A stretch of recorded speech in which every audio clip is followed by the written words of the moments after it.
I had always trusted my wife, maybe more than I should have.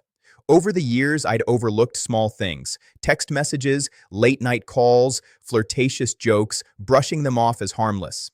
I told myself that trust is essential in a marriage, that insecurity only destroys love. But trust has a breaking point, and when she handed her phone across the table with a smirk and said, "Don't be dramatic, it's just innocent flirting," I realized that line had been crossed long ago. It happened at a casual dinner with friends, one of those gatherings meant to be light and fun. She was chatting animatedly with a man I barely knew, her laughter easy and flirty, the kind that used to be reserved for me. I sat there, trying to ignore the knot forming in my chest, trying to convince myself that maybe I was overreacting. But then I saw it. She leaned forward, her phone in hand, and typed something quickly. Then she handed it to him with a grin. "Here, in case you ever want to chat," she said. And then dismissively, as if reading my thoughts, she added, "Don't be dramatic, it's just innocent flirting." The words were like a slap across my face. Not only had she crossed a boundary, she had done it openly, in front of witnesses, and with no regard for my feelings. I felt a rage so deep it was almost physical, a mix of betrayal, humiliation, and heartbreak that left me shaking. My first impulse was to lash out, to storm the table, to make a scene, but I stopped myself. I realized that reacting emotionally would give her the power she was trying to assert. I needed strategy, patience, and precision. I left the dinner quietly, retreating to the solitude of my car. My hands gripped the steering wheel as my mind raced. For years, I had assumed loyalty and trust were mutual. Now I understood that some people see trust not as sacred, but as a tool to exploit, a game to win, and a mechanism to manipulate. And I had a decision to make. Would I allow her to continue this pattern, or would I take control of the situation and reclaim my life? The next day, I began quietly gathering evidence. Text messages, call logs, her social media activity. It all painted a picture of casual, repeated infidelity. I realized that her innocent flirting was neither innocent nor harmless. It was part of a larger pattern of disrespect, manipulation, and betrayal. I saved everything carefully, knowing that I needed solid proof before taking any further steps. I also began reclaiming control over my personal life. I changed passwords, secured accounts, and took steps to ensure she could not manipulate finances or sensitive information. For too long, her casual arrogance had allowed her to dictate the emotional temperature of our marriage. Now, I was removing her influence from my sphere. Then came the confrontation.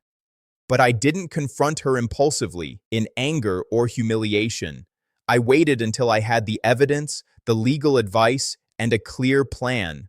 When I finally approached her, my voice was calm, steady, and cold.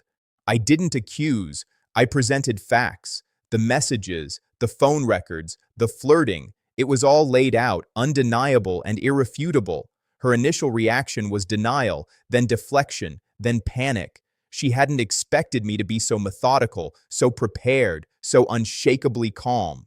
The woman who had tried to assert control through public displays of flirtation suddenly realized that she had underestimated me.